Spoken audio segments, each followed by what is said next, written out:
Les œuvres d'une dizaine d'artistes professionnels bordent la rivière Rouge pour une deuxième année consécutive au camping des Chutes de la Rouge, situé à Grenville-sur-la-Rouge, comme l'explique le président de l'exposition Nature et Tradition. C'est une invitation que Nature et Tradition, moi en tant que commissaire, j'ai mis sur pied un organisme cette année, un organisme culturel, afin de pouvoir planifier les choses d'une manière autonome.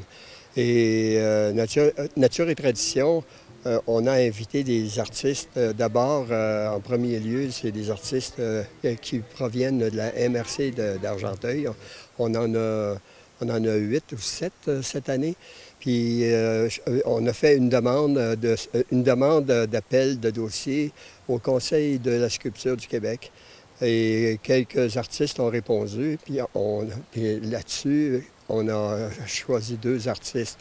Mais disons, cette année, il n'y a pas tellement de gens qui ont participé parce qu'on s'est pris à la dernière minute là, pour leur faire un appel de dossier. Puis ce qui est intéressant, c'est que c'est des artistes qui travaillent sur le terrain, on appelle ça in situ, avec des matériaux de récupération industrielle ou de notre environnement, et particulièrement à partir d'éléments de la nature.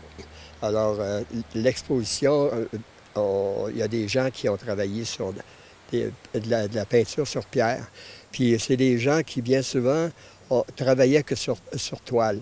En les invitant à venir travailler en nature, ça leur a permis de voir les choses différemment. C'était une agréable surprise. Cet artiste a accepté d'emblée l'invitation de Jacques Charbonneau. J'ai tout de suite dit oui, parce que quand j'étais petite, moi je viens des Laurentides, encore plus au nord, et puis il y avait une énorme roche à la Belle. Je ne sais pas si vous l'avez déjà vue en allant vers Mont-Laurier.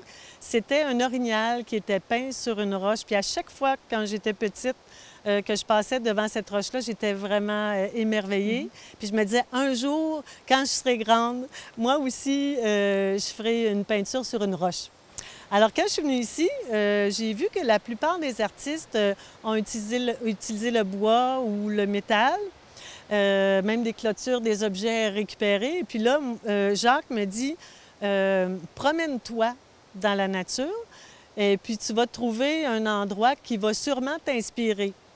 Mais à ce moment-là, je ne savais pas là, que je choisirais une roche ou quoi que ce soit.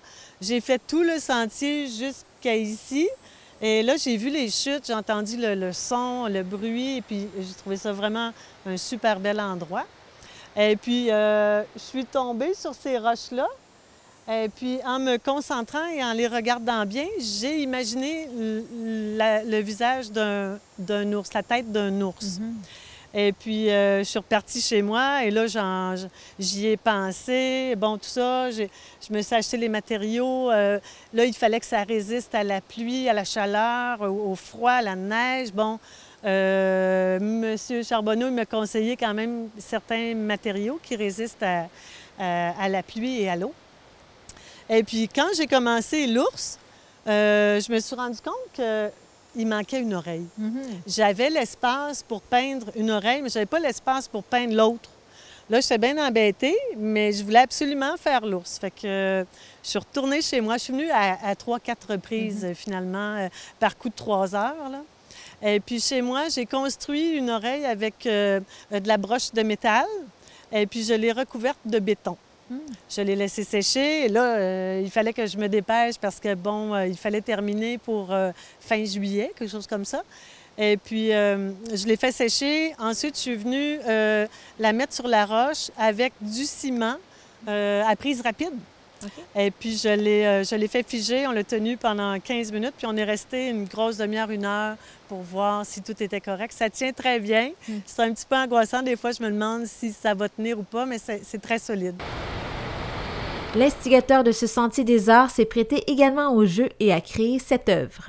L'an passé, quand je passais ici, je voyais ce tas de roches-là, puis ça faisait comme un mur, puis je trouvais ça assez spécial. Je me posais la question, c'est-tu fait naturellement ou y a-tu des Autochtones qui ont déjà vécu à cet endroit-ci? D'ailleurs, il y a 5 trous immenses Quand je dis immense, c'est à peu près de 20 pieds de diamètre, puis sont creusés. Puis j'ai posé la question à un Algonquin, un chaman algonquin, qui habite tout près de chez moi.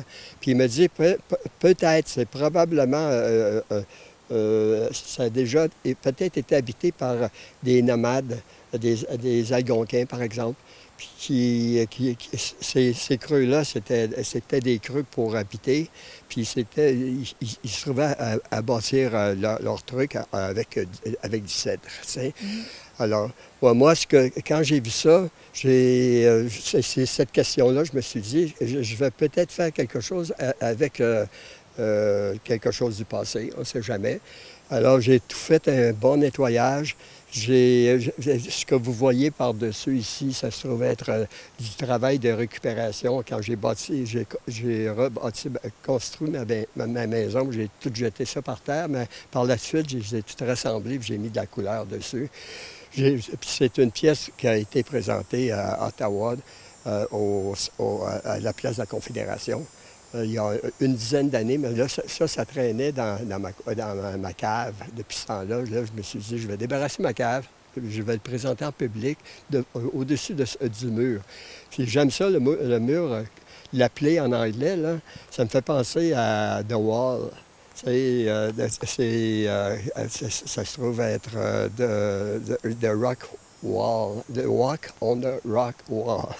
Le Sentier des Arts de la Rivière-Rouge est ouvert à la population depuis le mois de juin dernier, mais une journée remplie d'activités attend les gens le 25 septembre prochain. Dans le cadre des Journées de la culture, samedi le 25, il va y avoir des activités de musique, particulièrement de chansons de musique.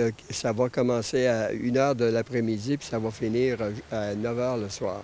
Ça veut dire que en plein, rendu à cette période-ci de l'année, à 7h, 7h30, je pense 7h, 7h30, commence à faire noir. Ça fait qu'on va faire un système d'éclairage dans la nature, puis on va faire... ça se trouve être une programmation quand même, dans la deuxième partie de la programmation, c'est une programmation multiculturelle. Alors, on a des gens de Cuba, on a des Argentins, on a de la musique vraiment enlevante si les gens veulent venir danser, s'amuser, puis c'est gratuit. Cette deuxième édition de Nature et Tradition est possible grâce à la contribution financière de la municipalité de Grenville-sur-la-Rouge, la MRC d'Argenteuil et la députée d'Argenteuil pour un total de 11 500 $, tandis que la location du terrain appartenant à Hydro-Québec a coûté 250 $ à l'organisation. Notons que le passeport vaccinal imposé par le gouvernement du Québec sera requis lors du 25 septembre prochain.